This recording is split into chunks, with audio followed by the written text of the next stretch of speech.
What hopeless act of kindness got repaid perfectly? When my daughter stopped eating lunch, I discovered something that changed everything. I'm a single dad.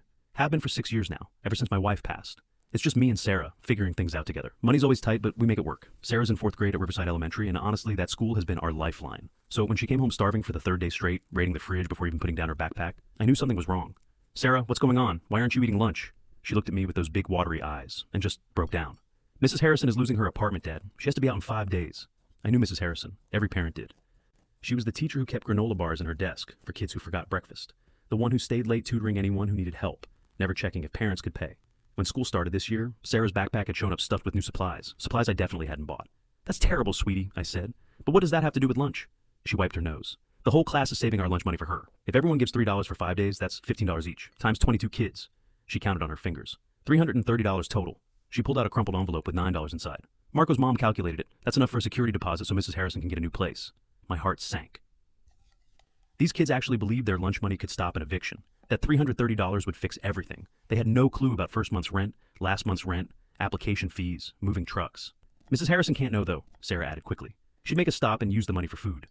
Monday morning, the kids set up a bake sale before school. They'd spend all Sunday baking cookies with their families. By 7:45, Principal Davis had shut it down. No permits, no health certificates, he announced. This is a liability issue. They'd made $8.50 from 2 teachers before he made them throw everything in the trash. That night, I created a group text with 12 parents I knew from school events, explained the situation, suggested we each contribute $50. The responses came fast. Not our responsibility, Jennifer. My husband says we can't get involved in personal matters. Marcus. She knew what teachers made when she took the job. Sarah's friend's mom. By Tuesday morning, 3 parents had left the chat. The rest stayed silent. Wednesday after school, all 22 kids posted up outside the grocery store with handmade signs. Help our teacher stay, written in marker. 12 minutes later, the manager came out threatening to call the police. They'd collected $4.25.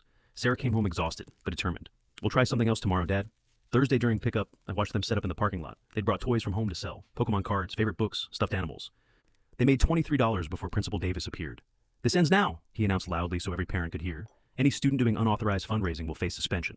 I followed him to his office while the kids packed up their things. Some were crying. They're just trying to help their teacher. Davis didn't look up from his computer. Mrs. Harrison's financial issues aren't the school's problem. I've already hired her replacement for January. You're going to let the best teacher here become homeless? I'm maintaining professional boundaries. He finally met my eyes. And if you keep encouraging this, your daughter will face consequences too. The kids have raised $312. He leaned back in his chair. You think that solves anything? Let them learn about realistic expectations. Friday morning, Sarah counted the fund one last time. $316 with some kids adding birthday money. She put it in a card covered in signatures and hearts. We're giving it to her after school. Maybe she can stay in a hotel for a few nights. Mrs. Harrison was loading her car at noon. The kids surrounded her crying as she put the last box in her trunk. Sarah pressed the envelope into her hands. My phone rang.